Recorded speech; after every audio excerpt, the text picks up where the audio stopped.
오늘 우리가 함께 상고할 말씀 누가복음 8장 19절에서 21절 말씀입니다. 누가복음 8장 19절에서 21절 말씀입니다. 우리 말씀 함께 합독하시겠습니다. 찾으셨으면 함께 합독하시겠습니다. 시작. 예수의 모침과 그 동생들이 왔으나 무리를 인하여 가까이 하지 못하니 혹이 고하되 당신의 모친과 동생들이 당신을 보려고 밖에 섰나이다. 예수께서 대답하여 가라사대 내 모친과 내 동생들은 곧 하나님의 말씀을 듣고 행하는 이 사람들이라 하시니라. 아멘.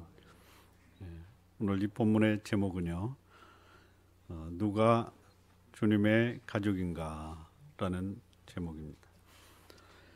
이 동일한 말씀이 마가복음에도 기록이 되어 있습니다. 이 마가복음에 기록되어 있는 말씀을 제가 여러분들에게 봉독을 해드리겠습니다. 마가복음 3장 31절에서 35절 말씀입니다. 제가 여러분에게 봉독해 올리겠습니다. 때에 예수의 모친과 동생들이 와서 밖에 서서 사람을 보내어 예수를 부르니 무리가 예수를 둘러 앉았다가 여짜오되 보소서 당신의 모친과 동생들과 너희들이 밖에서 찾나이다. 대답하시되 누가 내 모친이며 동생들이냐 하시고 둘러 앉은 자들을 둘러보시며 가라사대 내 모친과 내 동생들을 보라. 누구든지 하나님의 뜻대로 하는 자는 내 형제요 자매요 모친이니라. 강대한 시인의 가족이라는 시를 한 편 들려드리겠습니다. 사랑의 울타리를 만들고 거센 비바람 몸소 막아내고 행복의 꽃 찬란하게 피어있는 곳 까르르 까르르 꽃들이 웃는다. 이토록 세상살이 힘들다 말들 해도 층층 돌담 가시밭길 맨발로 가도 사랑하는 가족이 있어 행복합니다. 고통을 웃음으로 참아내며 아버지의 그늘진 모습, 축 처진 어깨에 보이기 싫어서 때론 큰 소리로 윽박을 지르기도 하지만 평생을 어루만질 나의 가족들, 그리울 땐 한 걸음에 달려가 끌어안을 가족이 있어 행복합니다. 지난주에 행복하셨습니까? 그런데 지난주에요, 여러분 놀랄 정도로 많이 나오셨습니다.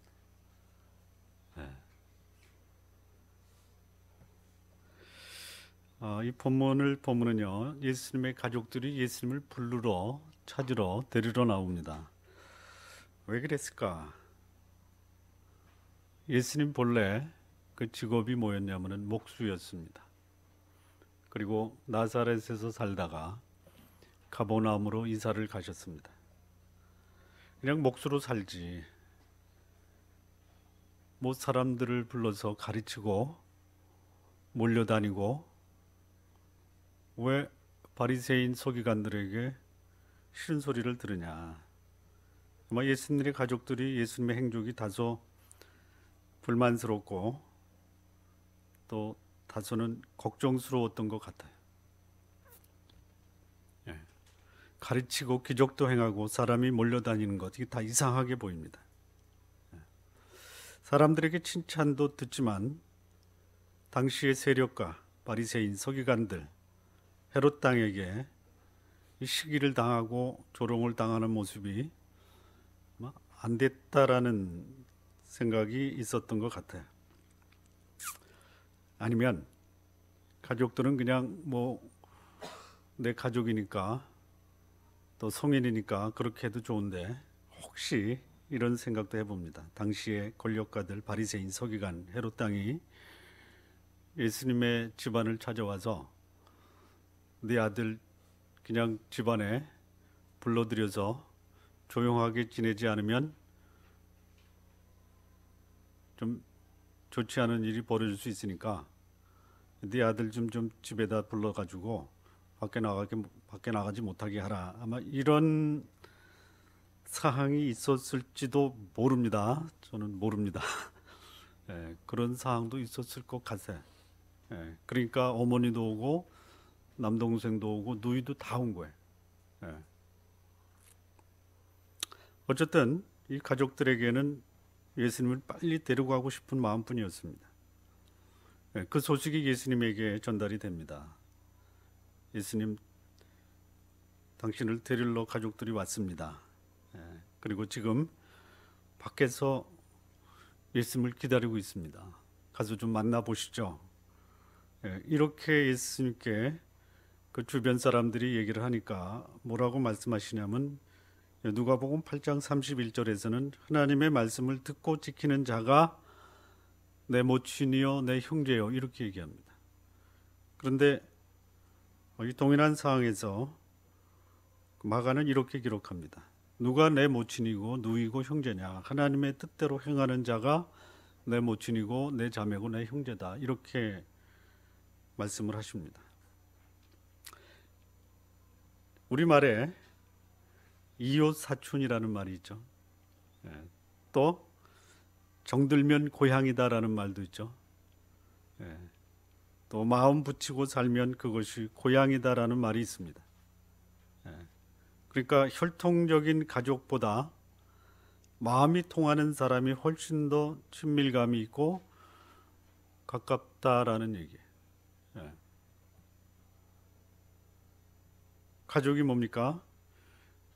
생각에 공감대가 있어야 됩니다. 때로는 내 삶이 어렵고 힘들 때 불리한 상황에서 전폭적으로 후원하고 지지해주고 고통과 기쁨을 함께 공유할 수 있는 사람이 바로 가족이에요. 만약에 가족이 그럴 수 없다면은 그것만큼 불행한 것이 없습니다. 자, 그렇다면 누가 진정한 주님의 가족인가? 오늘 우리가 읽었던 먼저 마가복음 3장 35절 말씀에서 누구든지 하나님의 뜻대로 행하는 자는 내 형제요 자매요 모친이라. 누가 진정한 하나님의 가족인가? 첫 번째는요, 하나님의 뜻대로 행하는 자가 하나님의 가족입니다. 하나님의 뜻대로 행한다라는 말이 무슨 말인가? 먼저요, 하나님의 생명을 받아야지 하나님의 가족입니다.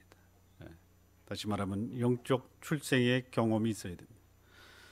가족 구성원이 되기 위해서는요, 혈연적 관계가 있어야 돼요.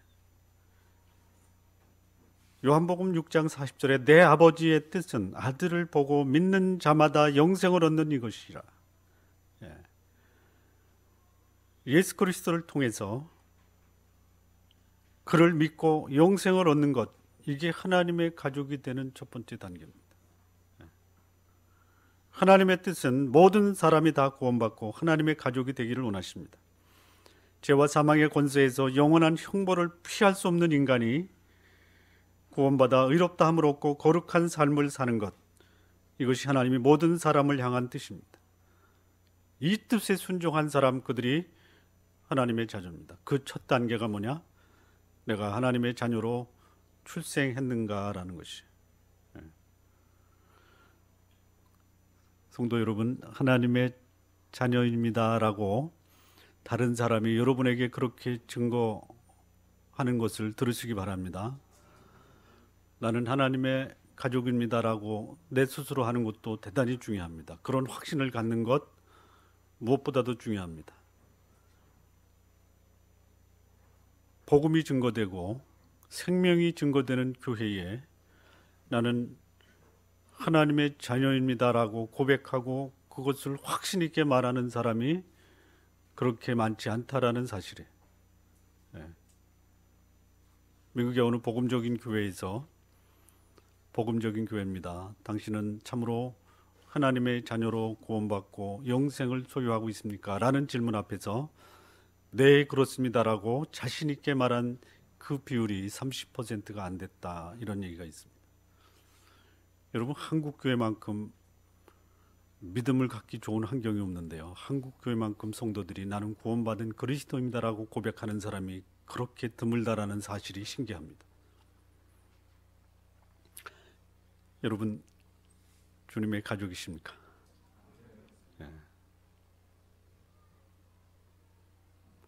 예수 그리스도를 구주와 주님으로 영접한 이 역사적인 경험이 있어야 돼요.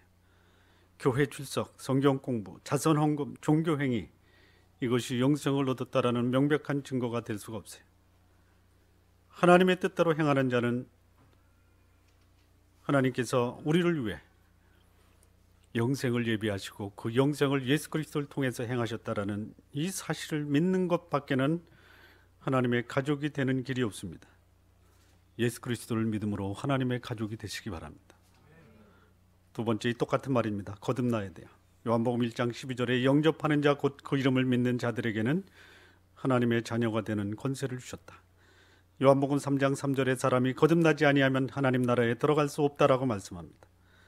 거듭나는 것, 새로운 탄생입니다. 새로운 역사가 시작이 돼야 돼요. 거듭났다, 과거는 묻어지고 새로운 인생이 시작되는 거예요. 내가 하나님의 가족이라면 우리는 죽어도 사람들에게 이런 증거를 보여줘야 돼요. 너 어제하고 오늘이 달라.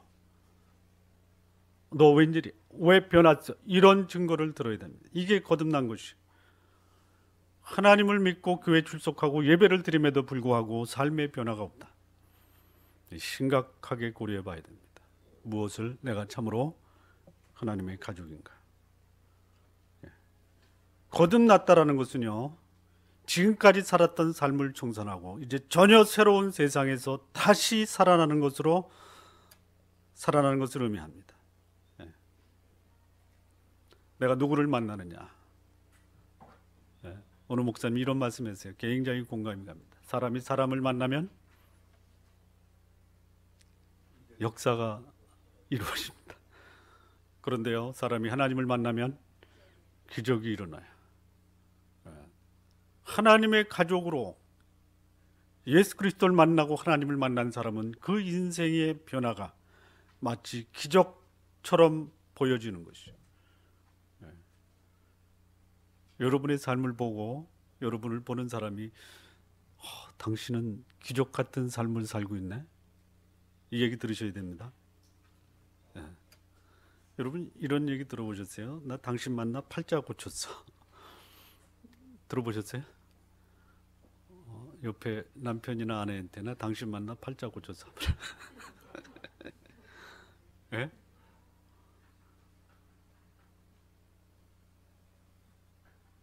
아니에요. 뭐 그러잖아요. 뭐 저기 어제 봤던 하늘이 오늘 일어나 보니까 전혀 달라 보인다. 예? 당신 만나서 내가 당신과 결혼하고 하룻밤을 지나고 났더니 왜 세상이 달라졌어요? 세상이 달라진 게 아니죠. 내가 달라진 거예요. 예. 이게 거듭났다라는 증거예요. 예. 하나님의 가족이 되는 사람, 새로운 인생을 시작했던 그 역사적 만남이 있어야 돼요. 인격적 만남이 있어야 돼요. 마치 꿈에 그리던 사람으로부터 프로포즈를 받고 감격스러웠던 그 경험이 예수 그리스도를 영접함으로 내 인생에서 경험할 수 있는 새로운 삶. 예. 전에는 죽음 가운데 있었습니다. 이제는 생명 가운데 사는 것이죠. 전에는 지옥의 길을 향해 가던 사람이 이제는 천국을 향해 가고 있습니다. 심판을 두려워하는 사람이 이제는 축복을 기대하는 마음으로 사는 것. 이게 거듭난 인생이에요. 예수 믿습니다. 믿습니까? 아멘. 그런데요, 삶과 죽음에 대한 심각한 변화가 없어요. 지옥과 천국에 대한 이 변화된 삶에 대한 감격도 없어요. 하나님이 주시는 축복된 삶을 기대하는 삶도 없어요. 그러면서 이렇게 얘기해요. 저는 거듭났습니다. 그럼 하나님 이렇게 말씀하십니다. 거듭난 게 아니라 거짓말하는 거예요. 거짓말하지 마십시오. 거듭남은 종교의식이나 분위기에 사로잡히는 것도 아닙니다. 생명과 무관한 형식적인 종교인으로 사는 것도 아니에요. 나를 얽매고 있었던 굴레로부터 벗어나 자유와 해방을 누리면서 살아가는 삶, 죄와 율법으로부터 진정한 해방을 경험하는 삶, 나를 누르고 있는 이 죄의 억압에서 진정한 자유를 경험하는 삶, 이 삶이 거듭난 삶, 하나님의 가족의 삶입니다. 추석 때 제사 드리는 분들 있죠. 네? 그분들은 제사 드리면은 그것으로 자기의 사명이 다 완수됐다라고 합니다. 안 드리면 큰일 나는 줄 알아요. 제사 드린 것으로 명절의 모든 역할과 의무와 사명이 완수됐다라고 합니다. 그거는요, 우리가 주일날 예배만 드린 걸로 내가 하나님께 대한 의미를 똑같이 다 했다라는 것과 다를 바가 없습니다. 다를 바가 없어요. 거듭난 사람이 하나님 앞에서 어떤 삶을 살아야 되느냐? 하나님의 뜻대로 행해야 되는 것이. 그게 뭐냐? 변화된 삶을 살라라는 것이. 자, 세 번째, 하나님의 뜻을 행한다라는 것이 뭐냐? 하나님의 뜻을 행하려고 하면요, 그 하나님의 뜻을 알아야 됩니다. 주님의 가족은 주님의 뜻을 알아야 돼요. 거듭나야 됩니다. 영생을 얻어야 됩니다. 그리고 무엇보다도 나를 향한 그분의 뜻이 무엇인가를 알아야 돼. 이거를 우리는 영적 정체성을 확립하라라는 것이.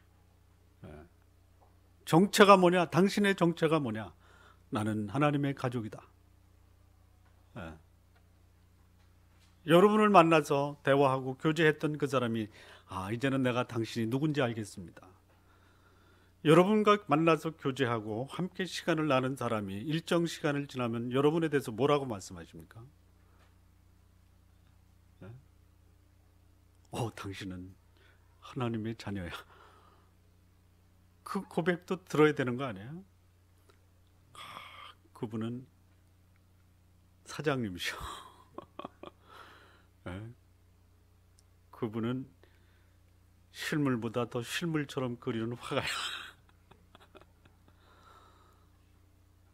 그 얘기 들으세요? 그러나 더 우리가 나를 만나고 나를 경험한 사람들이 우리의 정체를 파악해야 돼요. 그 사람은 왜 사는지 아는 사람이야. 그 사람은 그를 이 땅에 보내신 그분이 하나님이라고 믿고 있는 사람이야.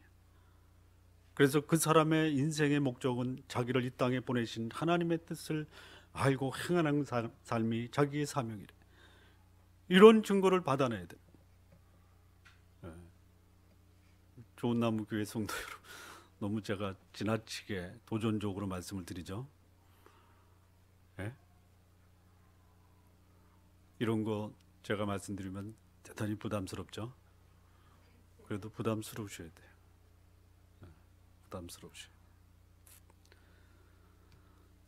부모들이요, 자녀에게 익힘을 봅니다. 너희 다음에 커서 뭐가 될래? 네 꿈이 뭐야? 그러면요, 부모를 기쁘게 하는 사람이 어떤 사람이에요? 어떤 사람이냐면요, 저요, 돈 많이 벌어서요 부모님 기쁘게 해드릴 거예요. 그 말을 부모가 들으면 기분이 어떨 것 같아요? 좋죠? 근데 어떤 말이 부모를 가슴 아프게 하냐? 몰라요.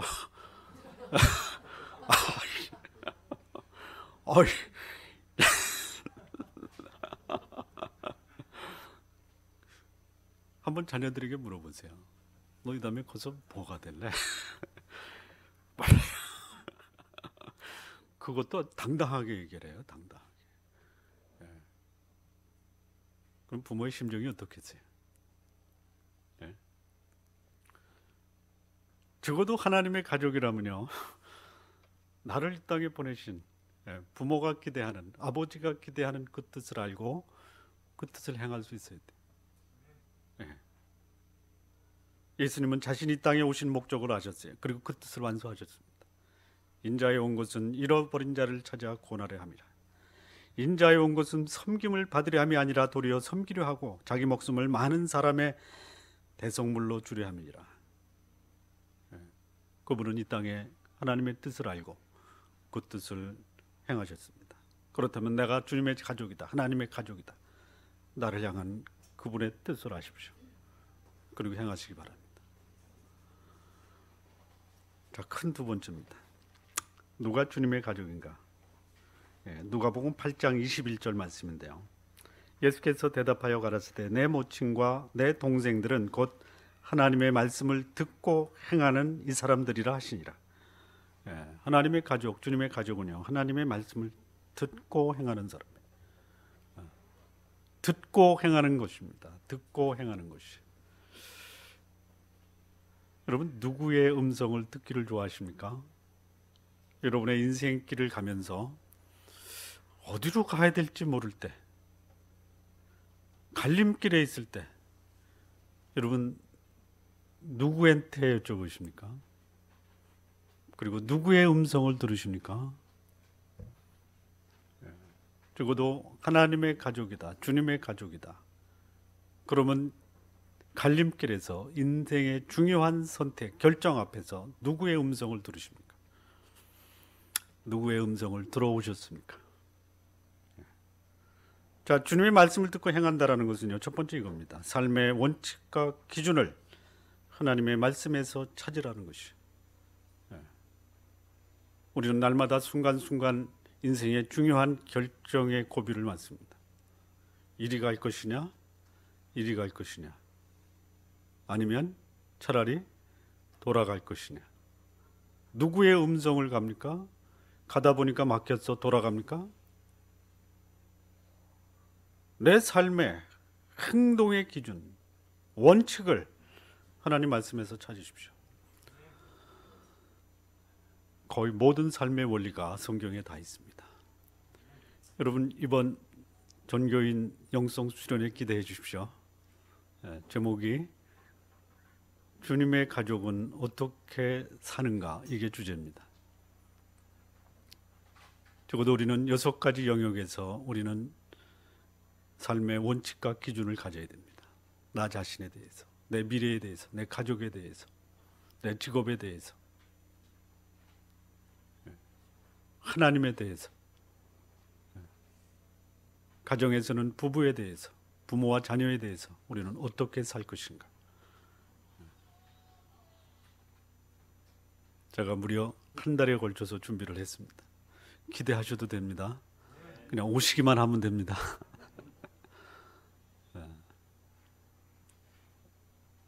하나님의 가족들이 살아가는 데 있어서 선택의 기준, 의사결정의 근거를 거룩한 하나님 말씀의 기초를 두는 것이, 문제가 생기면 문제 해결을 위해서 하나님 앞에 나와야 됩니다. 교회가 문제가 생겼어요. 누구한테 가야 됩니까? 교회에 돈에 문제가 생겼어요. 누구한테 가야 됩니까? 은행에 갑니까? 하나님한테 가야 돼요. 사람의 문제가 생겼어요. 누구한테 가야 됩니까? 상담소 갑니까? 하나님께 와야 돼요. 문제가 생길 때 다른 곳에 가지 마십시오. 하나님 앞에 나와 그분의 뜻을 묻고 그분의 말씀을 들으십시오. 이게 주님의 가족이에요. 성경은 우리가 이 땅에 살아가면서 어떻게 살아야 하는지에 대한 원리와 해답을 주고 있어요.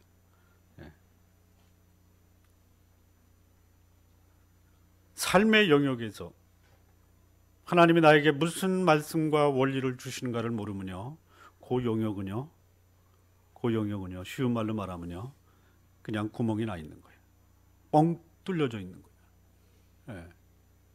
그리고 그것이 우리에게 심각한 문제로 다가오는 것이죠.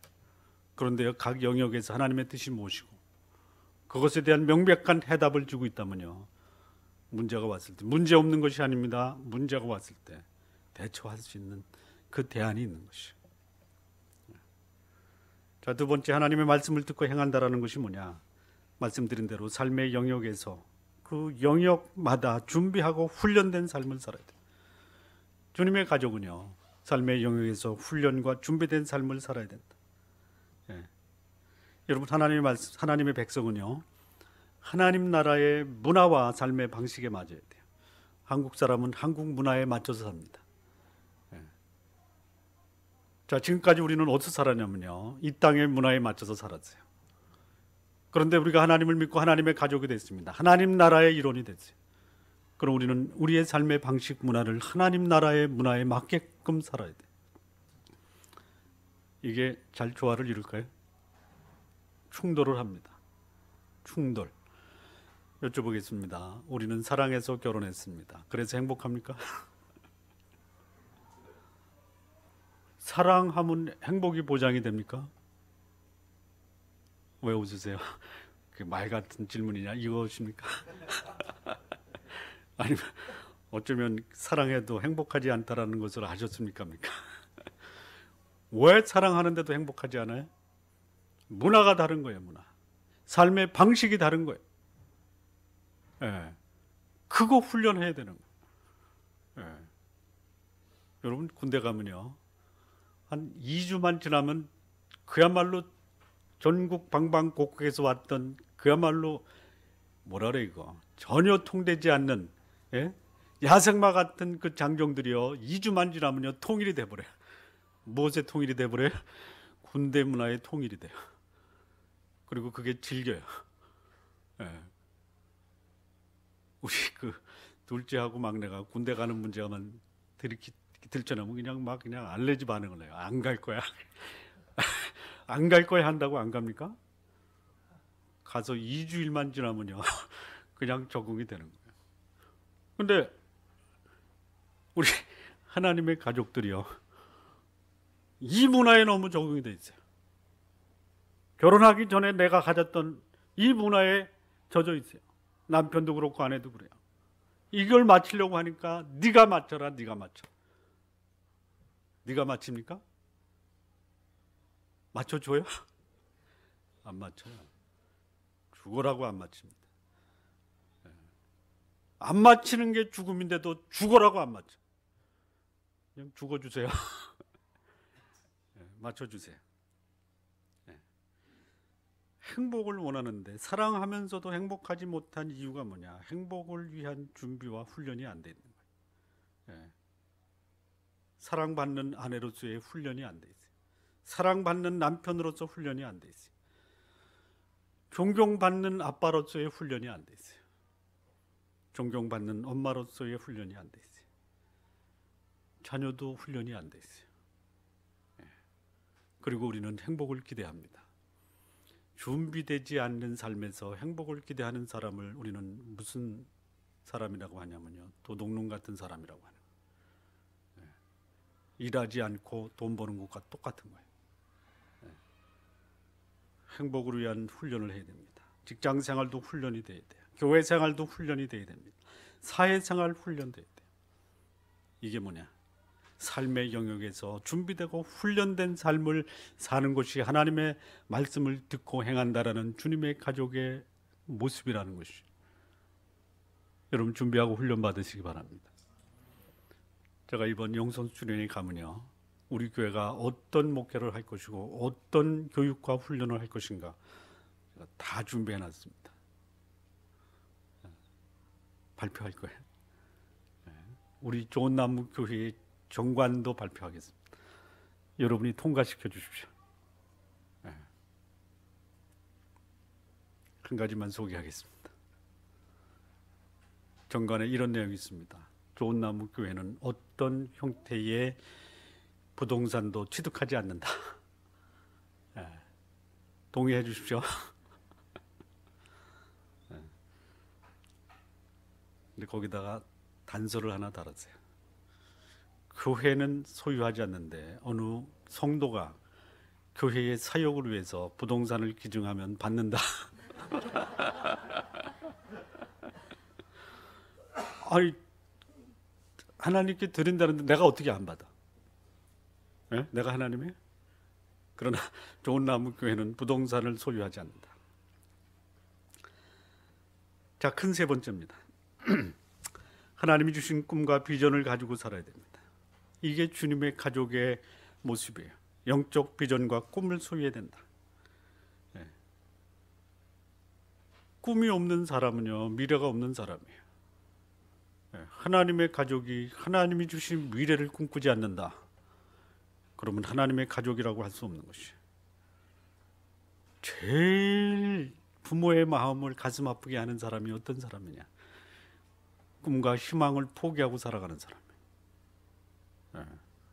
꿈과 희망이 있는 한 그 사람은 미래가 보장이 된 사람이에요. 여러분 요셉을 생각해 보십시오. 꿈을 꿨습니다. 온 가족이 자기에게 절해요. 다시 말하면 그는 그 가문의 지도자가 되는 것이. 그런데 그의 그 꿈을 이루어가는 첫 번째 단계가 뭐였냐면은 노예로 팔리는 거예요. 노예. 예. 꿈을 이루어가는 그 과정, 민족의 지도자가 되는 이 꿈을 꾸는 과정의 첫 번째 그가 거치는 단계가 뭐냐? 노예였어요. 노예. 예. 그러면 거기서 우리는 꿈을 접어야 되죠? 접습니까? 안 접어요. 예. 꿈을 안 접습니다. 예. 요셉은 꿈을 안 접었어요. 성실했습니다. 자기를 노예 삼은 사람의 그 가문을 일으킵니다. 예. 그런데요, 거기서 유혹을 받아요. 그리고 두 번째 간 그 두 번째 장소가 어디냐면은 감옥이에요. 감옥. 여러분 노예로 돼도 꿈을 접을 수 있는데요, 꿈을 안 접었어요. 그랬더니 더 심한 곳으로 가는 거예요. 죄수로 전락을 해버려요. 예, 죄수로. 그 꿈을 접어야죠 이제요. 예. 요셉이 그 언도받은 그 형이 뭔지 아십니까? 무기징역이에요. 기한이 없어요. 예? 그럼에도 불구하고 요셉은 여전히 꿈이 살아있었어요.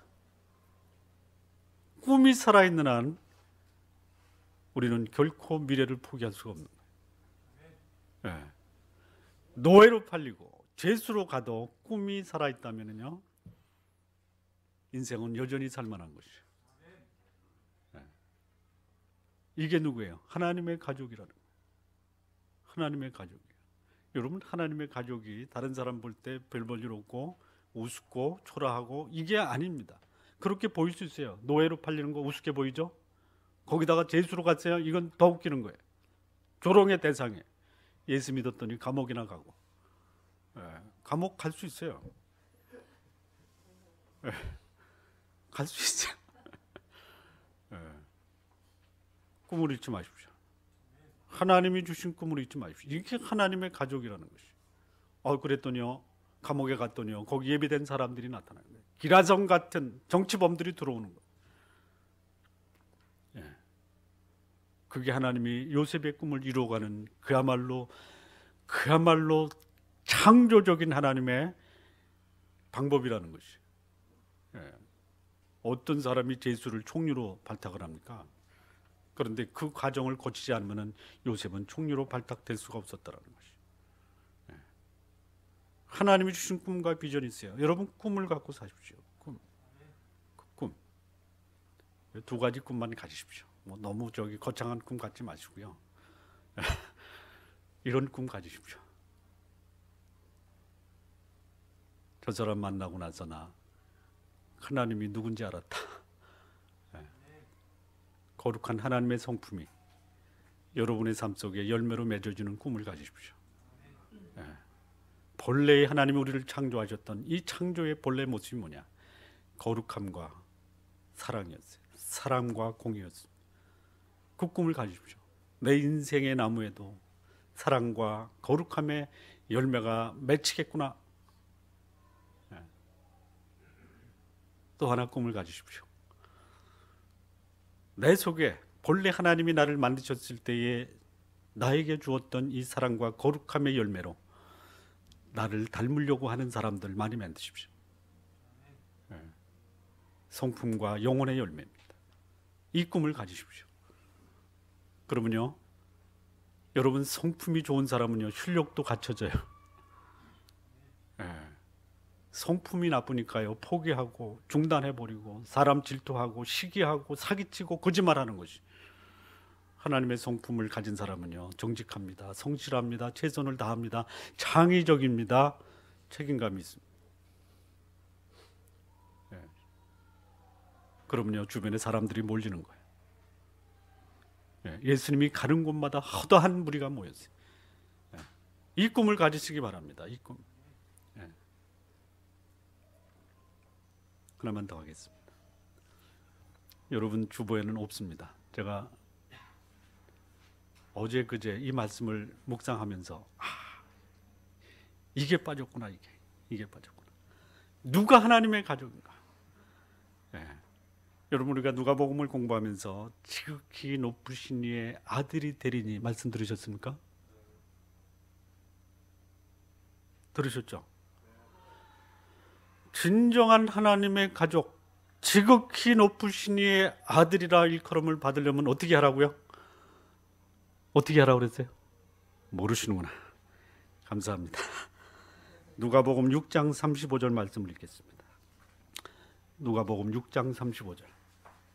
이 말씀이 그냥 막 떠오르는 거예요. 그래서 어젯밤 제가 12시에 와서 다시 설교 원글을 보강을 시켰습니다. 누가복음 6장 35절. 같이 한번 합독하시겠습니다. 시작. 오직 너희는 원수를 사랑하고 선대하며 아무것도 바라지 말고 빌리라. 그리하면 너희 상이 클 것이요 또 지극히 높으신 이의 아들이 되리니 그는 은혜를 모르는 자와 악한 자에게도 인자로. 이게 하나님의 자녀 주님의 가족의 모습이에요. 네. 원수를 사랑하십시오. 그래야지 하나님의 가족이라고 불리움을 받는 것입니다. 한번 같이 다짐하시죠. 원수를 사랑해야 되겠다.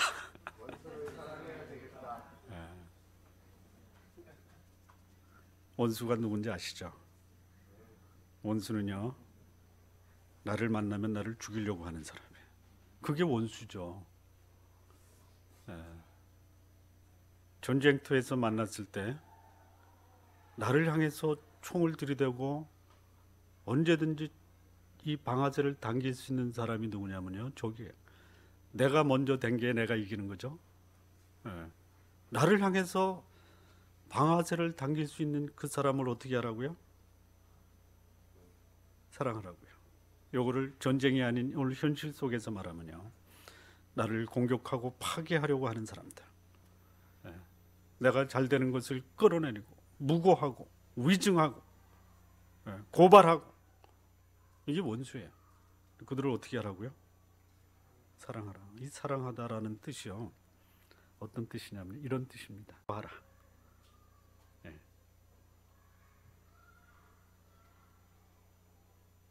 이 사랑하다라는 말은 이런 말도 있어요. 그 대상으로 만족하라라는 것입니다. 그러니까 원수를 뭐 하라고요? 나의 필요와 요구를 충족시키는 그 대상으로 만족하라라는 것이죠. 그래야지 하나님의 가족이 되는 겁니다. 그러니까 저기 앞으로요, 저를 하나님의 가족이라고 부르지 마십시오. 이렇게 얘기하고 다니십시오. 예? 교회는 다니지만요, 하나님의 가족이라고 불리울 만한 사람은 못 됩니다. 솔직하게 말하세요. 그래야 되는 겁니다. 아멘 하세요. 네. 네. 자, 두 번째, 선대하라라고 합니다. 선대하라. 선대하라라는 것은 뭐냐면 이 원수를 사랑하고 선대하라라고 그랬죠. 선대하다가 뭐냐면 이겁니다. 그 사람 참 훌륭한 사람이야. 그렇게 말하라는 것이에요. 네. 그 사람 흠없이 칭찬만 받을 만한 사람이야. 도덕적으로 흠이 없는 사람이야. 이렇게 얘기하라는 것이에요. 누구를요? 원수를. 그래야지 지극히 높으신 자의 아들이라고 불리움을 받는 것이. 여러분, 왜 예수 믿는 사람들이 왜 욕먹는지 알아요? 원수는 갚고 잘 되는 사람은 시기하고, 자기의 목적을 위해서는 얼마든지 거짓말하고 사기치고, 그러니까 하나님이 욕먹는 거예요. 그런데요, 원수를 사랑하고 선대하면은 여러분 칭찬됐습니까? 아니면 미친 사람이란 소리 듣겠습니까? 미친 사람 소리 들으세요. 그러니까 하나님의 자녀는요, 미치지 않으면 안 되는 거예요.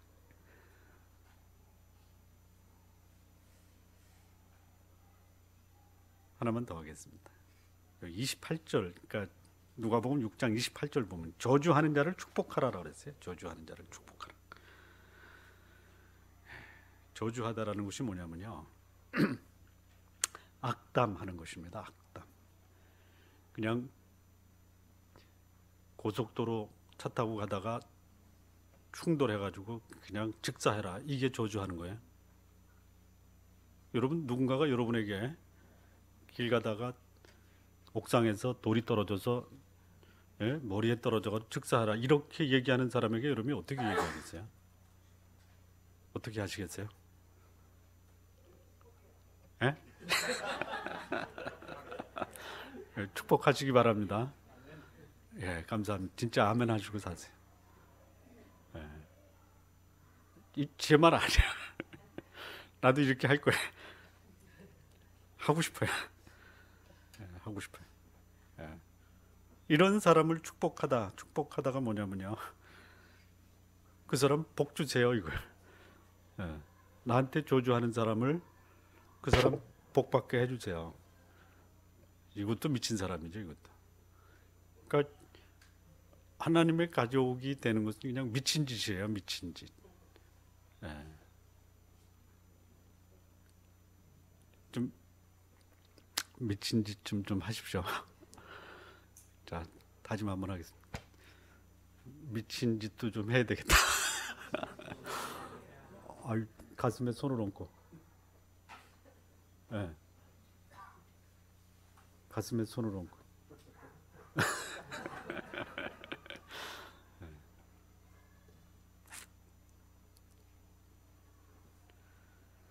자, 이 주님의 가족은요, 나를 악의적으로 취급하고 학대하고 중상하는 자를 위해서 기도하고 적극적으로 변호할 수 있어야지 하나님의 가족이라고 불리는 것이. 여기 예수님이 하나님의 뜻대로 행한다, 하나님의 말씀을 듣고 행한다라는 것이 한 구절 나왔으니까 이거 별거 아니로구나, 별거 아니죠.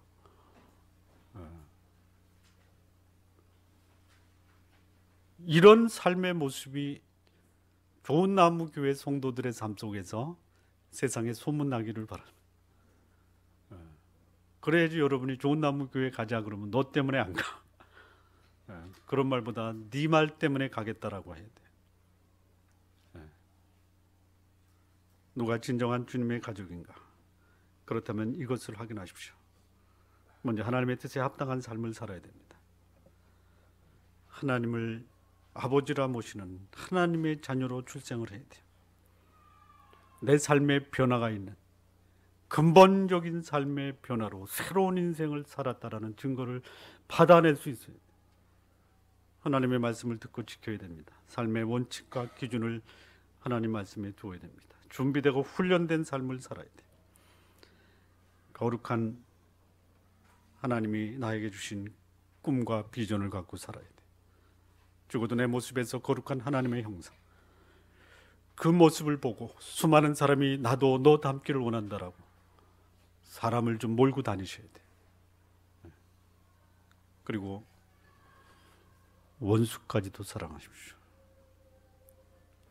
어렵습니다. 기도하십시오. 하나님, 제가 원수까지도 사랑해야 됩니까? 이렇게 하나님께 여쭤보면 하나님이 뭐라고 하실까요? 그렇게 해야지, 이렇게 말씀하십니다. 안 되겠는데요. 안 되겠는데요. 그러면 될 때까지 기다리는 수밖에 없다. 여러분, 하나님의 거룩한 뜻, 그 말씀에 인생을 걸고 사시기 바랍니다. 아무것도 아닌 하찮은 일에 목숨 걸지 마시고, 거룩하신 하나님이 말씀하셨다면 그 말씀에 내 인생을 걸고, 그리고 나를, 당신은 참으로 하나님의 자녀입니다, 하나님의 가족입니다 라는 증거를 받으시기 바랍니다. 기도하시겠습니다. 우리 시간 함께 우리 기도하는 시간을 좀 갖겠습니다.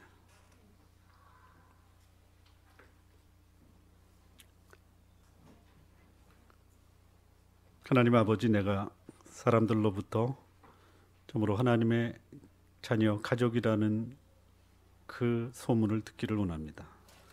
내 모습이 당신이 원하는 삶의 모습으로 그렇게 변화하도록 하나님 도와주십시오. 우리 시간 통성으로 함께 기도드리겠습니다. 하나님 아버지, 하나님의 자녀가 되는 것이 어떤 것인지, 어떤 모습이 하나님의 자녀의 삶의 모습인지 오늘 말씀을 통해서 우리를 가르쳐 주시고 깨닫게 하시고 교훈하신 것 하나님 우리 마음에 새기게 해 주옵소서. 하나님의 뜻을 내 인생의 최고의 목표로 삼고 변화된 삶을 살아가는 주의 거룩한 자녀들로 하나님 인도해 주옵소서. 내 삶의 영역에서 하나님이 나에게 원하시는 하나님의 원칙과 기준이 무엇인지 그 원칙과 기준에 합당한 준비와 훈련된 삶을 살 수 있도록 하나님 인도해 주옵소서. 거룩한 하나님의 뜻이 내 인생의 꿈이요 비전이요 목표가 되고 그 꿈을 이루어갈 수 있는 삶을 살게 해 주옵소서. 무엇보다도 나를 괴롭히는 원수와 같은 자들도 하나님 이제는 사랑하며 살아갈 수 있도록 하나님 인도해 주옵소서.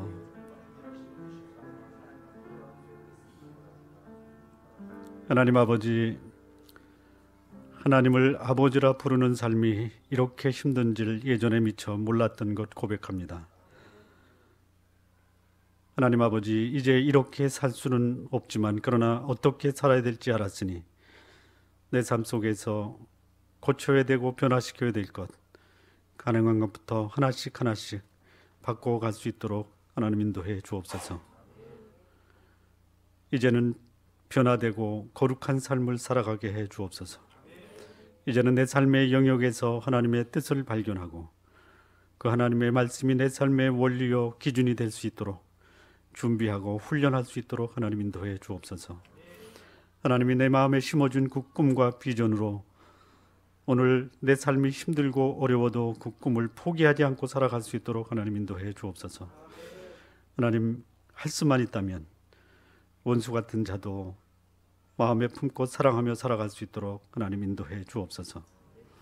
좋은 나무 교회를 통해서 이 땅에 살아계신 하나님 그리고 그 하나님의 자녀들이 무성하게 이 교회를 통해서 배출되고 세상을 변화시키는 거룩한 하나님의 교회로 세워 주옵소서. 감사하며 예수님의 이름으로 기도합니다. 아멘.